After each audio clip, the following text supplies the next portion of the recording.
Ça, c'est une place de concert. J'adore les concerts en fait. J'aime également le compositeur qui s'appelle Common. Il y a toujours une touche de son, de musique dans ma vie. C'est du réveil au coucher, il faut de la musique.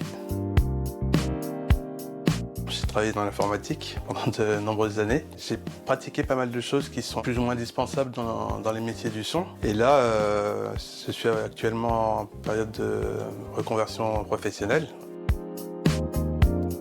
J'ai eu des amis qui avaient la même passion que moi. Ça m'a donné envie d'essayer par moi-même, essayer de faire des remixes, de voir comment on aurait tourné la chose, quoi. C'est ça qui me plaît à chaque fois, c'est de découvrir quelque part des nouvelles sonorités. Et d'autre part, ça me permet d'être aussi créatif.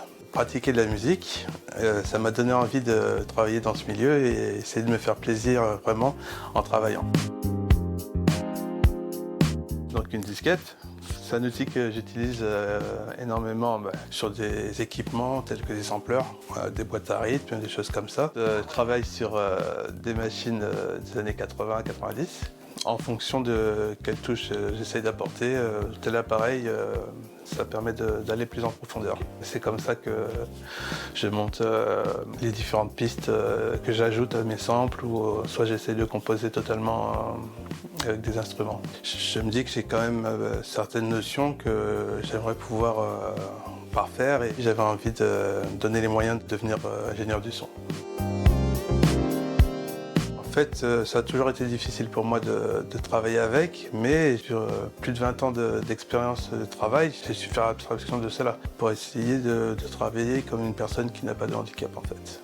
C'est un handicap qui est invisible, qui a été reconnu depuis un peu moins de 2 ans. Toujours une épreuve de se mettre au niveau d'autres personnes et auprès des autres de faire en sorte que le handicap ne se voit pas. Je trouve que c'est un double combat.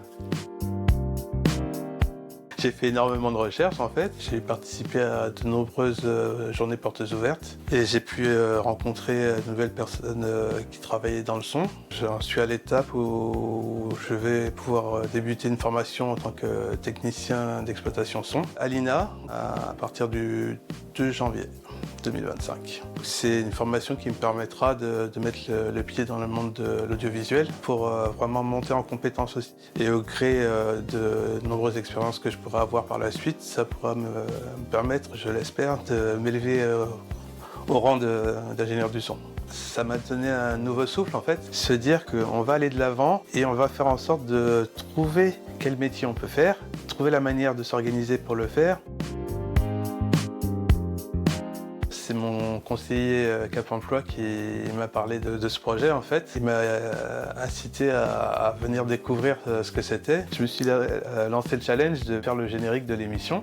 Ça a été des rencontres avec du personnel, ça a été du tournage, c'était de la prise de son. Et c'est le sujet aussi également qui était quelque chose que je n'abordais pas. Le handicap n'est pas très connu, le handicap n'est pas très bien perçu. Ça m'a permis de voir les choses différemment. C'est vraiment quelque chose qui m'a lancé un peu vraiment sur la voie et de se dire mais rien n'est impossible.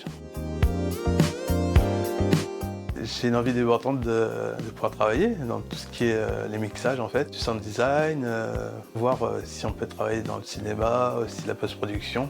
Faut pas se mettre de barrières, il faut se donner les moyens pour réussir en fait.